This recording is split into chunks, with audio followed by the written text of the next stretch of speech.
Hi everyone, Oli here, and this is my review of The War Machines, the 10th and final story of Season 3, starring William Hartnell as the First Doctor.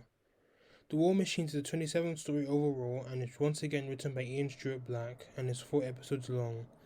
All 4 episodes of The War Machine survive, but there's some material missing. But it's been restored, and the restoration process is explained in the documentary on the 2008 DVD release of the story. The plot of The War Machine is as follows. The TARDIS arrives in London in 1966, and the Doctor and Dodo visit the post office tower. There they meet Professor Brett, whose revolutionary new computer Wotan, which stands for Role Operating Thought Analog, can actually think for itself and is shortly linked up to other major computers around the world. A project overseen by civil servants Sir Charles Summer. It transpires, however, that Wotan considers humans to be inferior and believes that they should be ruled by machines.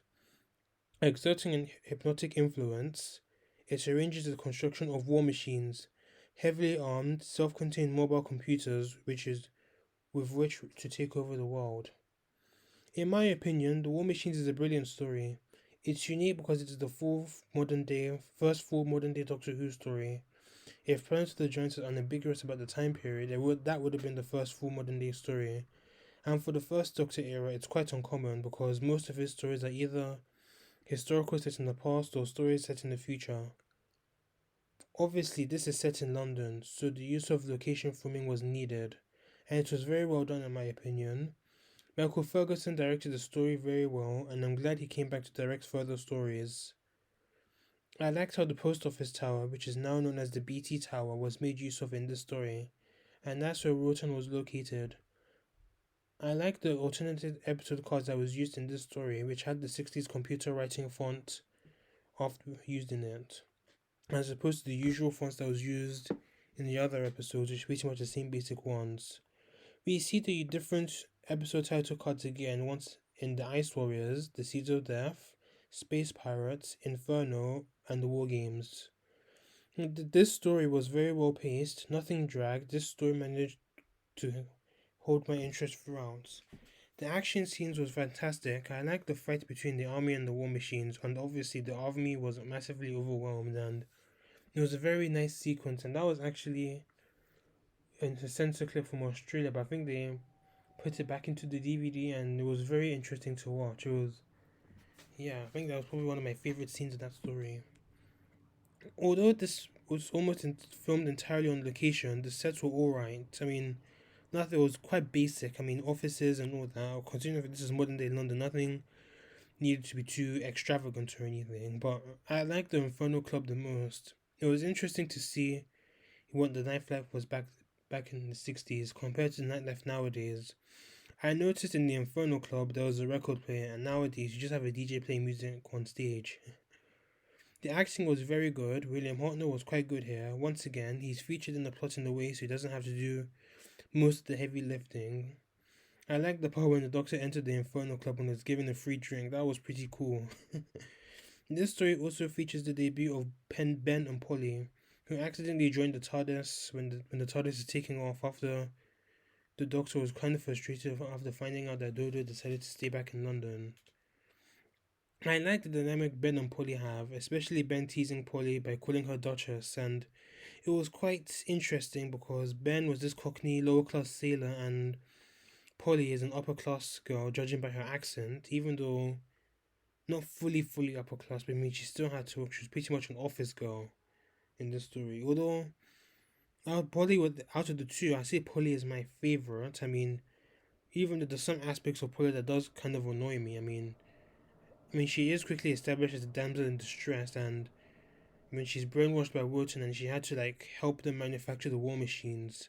Luckily, she saved her at the end, and she's alright. Not much I can say for Dodo, but I'll say what happened to her later on in this review. I liked how Ben was established here. I mean, he does seem to be a bit of a Stephen clone, but considering the fact that Stephen himself was an Ian clone, so I think that's what the mode they were going for, this damsel in distress female companion and this brave young man in the TARDIS. And with the Doctor as well. I think that was what they were going for in the 62. I think it's safe to say that Ben and Polly were a younger version of Ian and Barbara, and I think they were quite hip thought as well. I think that's the reason why they were created. I think the thing in so wanted to move away from the Doctor having this granddaughter figure he can have as in the TARDIS, having just saying, "Oh my dear child," even though he still say it to them, but it was a good thing they moved away from that concept and decided to like focus on a different type of companion, like modern day working class companions like Ben and Polly. And I like that they stayed for a majority of season 4. The side characters, they were okay, nothing too.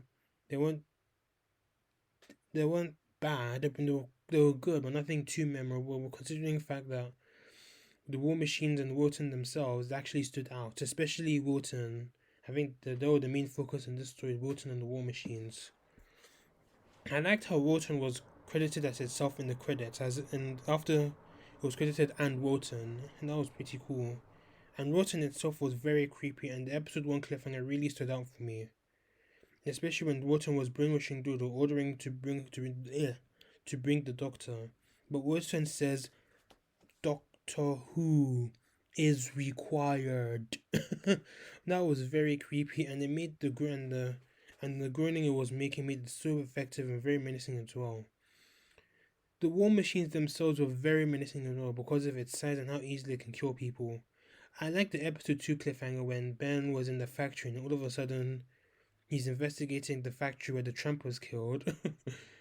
and he just sees a war machine about to kill him, and then I think he does get caught, but then he actually escapes. And then the episode 3 cliffhanger was amazing as well. The Doctor just walks up to the war machine, just holds his cape and just like stands in front of it. That was, and William Martineau did not have to say anything at all. That's how brilliant of an actor he is, or he was. Now, the thing I don't really like about the War Machines was how Dodo was treated and how she was written. She was there in the first 2 episodes, and then she gets brainwashed in the end of episode 1, and then episode 2, she is kind of doing Wotan's dirty work, and then the Doctor notices this, and then he pretty much undoes the brainwashing and puts her to sleep for 2 whole days, and then sends her to the countryside for her to recover afterwards. And then shortly after Wotan was defeated, as well as the war machines, she gives a note to Polly, and then she says that she wants to stay behind in London, and the Doctor didn't really like that, and then he decides to leave in a TARDIS, and then Ben and Polly are unwittingly, the Doctor actually drops his TARDIS key, and then I think Ben and Polly pick it up, and then they follow him inside the TARDIS. But that was a rubbish way for Dodo to depart, to be honest. I honestly feel bad for Jackie Lane. She was very good as Dodo. She isn't really well liked in the Doctor Who fandom, but I think she's an underrated companion, to be honest. She's definitely better than Susan, but not better than Vicky. I think Dodo and Vicky are somewhat on the same level as good companions. Obviously, Vicky has her strengths, but I'll get to that at some point later on. But she was brilliant as Dodo, and she gets this departure. I know her contract expired midway through the production of the War Machines, but having her having her fall asleep for 2 whole days, send her to the countryside. We don't even send her, and even after episode 2, we don't even see her again. And then she returns, with no mention of her in episode 3, and then episode 4, she doesn't get to mention until after the whole conflict is sorted, and then the Doctor finds out she's not coming back anymore, and that was just lame. If Industry wanted her to leave, at least give her a memorable exit. Maybe killing her off or something like that. That would have probably made the War Machines even greater. Killing off Dodo. If just having her leave like that, it was just very bad writing in my opinion. But nonetheless, the War Machines was a brilliant story, and I'd give it a 9 out of 10. Very enjoyable and a very bold move for Doctor Who, and a very good way to end season 3.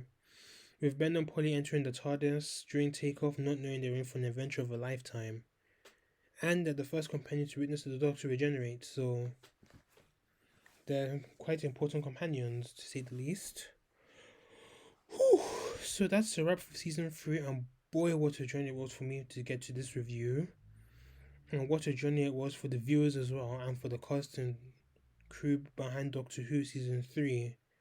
I'll be ranking all the stories of season 3, and my next review, I'll be kicking off the season 4 reviews, The Smugglers, the first of two of William Hartnell's final stories, and the beginning of the